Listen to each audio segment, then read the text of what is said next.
Newsroom Weekend bersama saya Anissa Dasuki. Pemirsa, Presiden Joko Widodo kembali memberikan kode terkait sosok Capres dan Cawapres saat menghadiri Rakornas Partai Amanat Nasional. Sementara Ketua Umum PAN Zulkifli Hasan memberi sinyal keras akan mengusung Ganjar Pranowo dan Erick Thohir pada Pilpres 2024.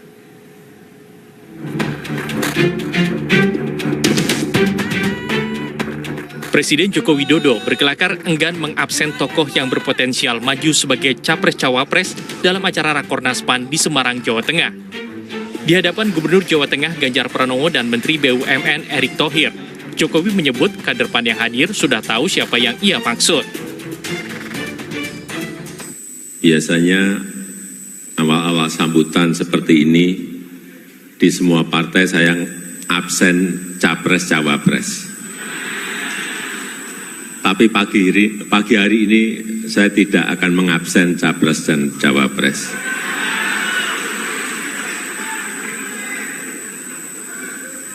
Karena calonnya yang hadir sedikit.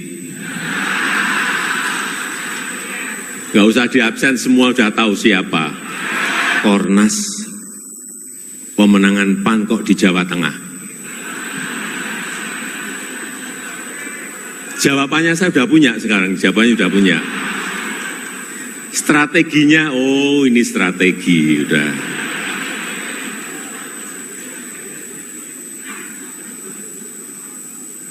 Mendekati Pak Ganjar,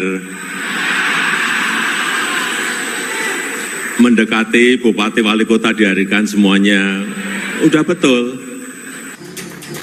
Sementara itu dalam pidatonya, Ketua Umum PAN Zulkifli Hasan memuji kinerja Ganjar dan Erick Thohir.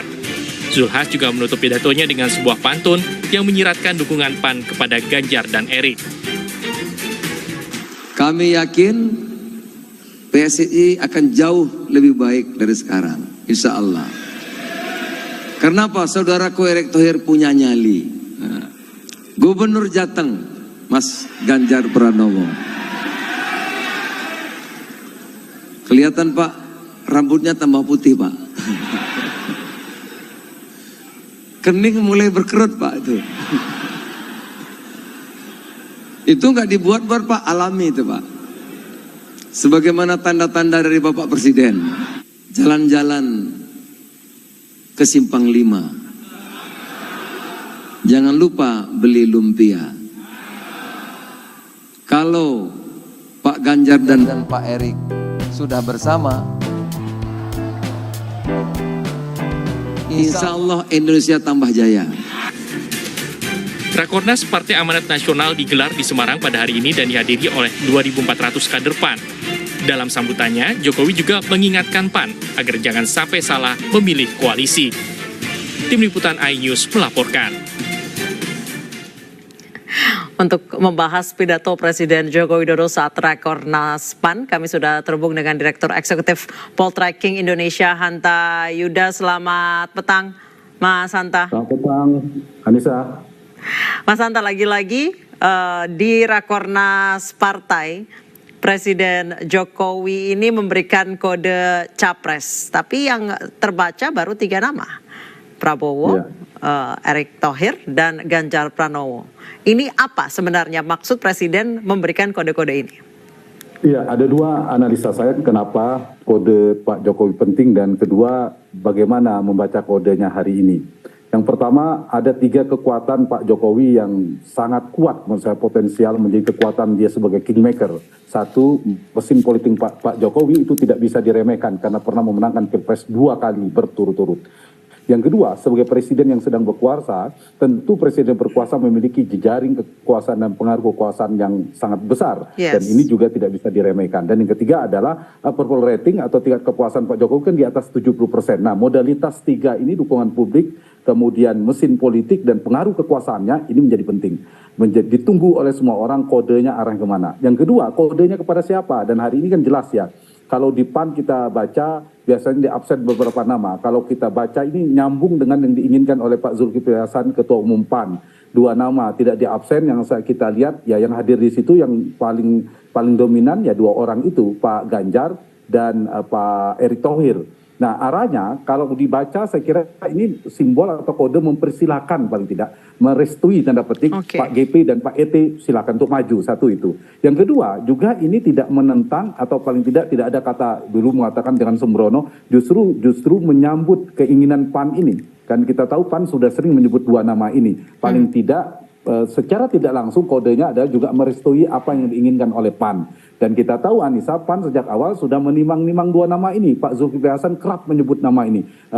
Pak Ganjar dan sebagai capres, kemudian Pak Erick Thohir sebagai cawapres. Ini berulang-ulang, saya kira semakin clear ya PAN. Mungkin Rakornas ini hendak mengumumkan itu, tapi ada problem di mana Pak Ganjar kader PDIP itu belum diusung oleh PDIP. Untuk menjaga hubungan PDIP, dugaan saya belum dideklarasikan atau diumumkan di Rakornas ini. Tapi arahnya sudah mengerucut kedua nama itu. Ditambah kita tahu PAN juga, Anissa, kecil kemungkinan untuk tidak bersama Pak Jokowi kali ini. Sepertinya akan ngikutin arahan. Jelas sekali ya dari pidato Pak Ketua Umum PAN tadi itu. Apalagi mereka berasal di KIB dan basisnya berada di sana. Begitu, Anissa. Baik, jika di kesempatan lain Presiden juga sempat mengatakan bahwa jangan terburu-buru mengumumkan nama bakal calon. Itu sebenarnya menyindir atau bagaimana? Menyindir partai yang sudah deklarasi duluan atau bagaimana, Mas Anta? Saya kira dua-duanya ya, itu seperti bermain politik bola biliar, tidak hanya satu bola yang hendak dikirim. Bisa jadi ke ada beberapa pesan politik yang akan dikirim tentu kepada lawan politik, mulai dari sembrono, jangan buru-buru dan seterusnya itu mungkin yang diametral berjarak dengan Pak Jokowi, pesan itu tentu yang mengusung perubahan. Tetapi di saat yang sama juga mengirimkan kepesan pada partai-partai yang di dalam pemerintahan. Dalam hal ini ada KIB, ada PD Perjuangan dan seterusnya. Nah itu saya kira dua hal itu ya yang bisa dibaca pesan disampaikan oleh Pak Jokowi. Nah kalau dari pertemuan atau forum Rakornas PAN ini kan arahnya sulit untuk tidak mengaitkannya, membantahnya bahwa baik Pak Zulhas maupun Pak Jokowi signalnya adalah kedua orang itu.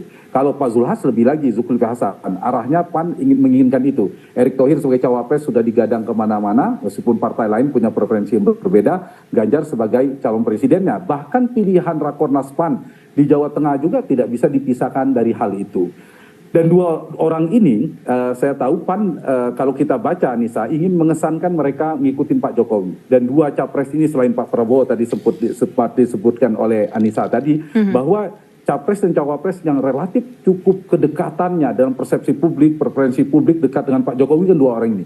Mas Ganjar dianggap dekat, Pak Erick Thohir dianggap menteri yang paling dekat, bahkan sering mendapatkan tugas-tugas khusus dari Presiden, bahkan sampai pernikahan putranya pun Pak Erick Thohir yang dipercayakan, event-event besar internasional juga diberikan kepada Erick Thohir. Itu satu hal, kedekatan dengan Pak Jokowi. Yang kedua, kita bisa baca kekuatan elektoral dua orang ini. Ya, punya basis di Jawa Tengah, terutama Mas Ganjar itu kan sangat tinggi Anissa. Di survei kami Poltreking Indonesia angkanya melampaui 70%. Untuk cawapres juga Erick Thohir tertinggi di Jawa Tengah, di atas 20% melampaui calon-calon lain. Karena dua figur ini punya brand connection yang cukup kuat. Nah, dari Rakornas ini kelihatan kan mengarahkan secara elektoral dua orang ini ingin dikawinkan oleh PAN, ingin dipasangkan oleh PAN, apalagi keduanya punya basis yang saling melengkapi, ditambah Erick Thohir misalnya dari NU ya, dia cukup dekat dengan NU, kemarin ketua satu abad NU, ketua penitianya, punya kekuatan di Jawa Timur juga.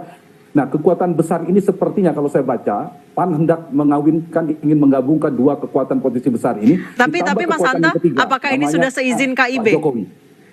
Gimana? Apakah ini sudah seizin KIB dua nama tersebut? Kalau menurut Anda bagaimana? Kalau saya melihat belum, mungkin masing-masing KIB punya preferensi seperti saya katakan tadi. Golkar mungkin berbeda, P3 berbeda. Ini adalah versinya PAN, ya. Tapi paling tidak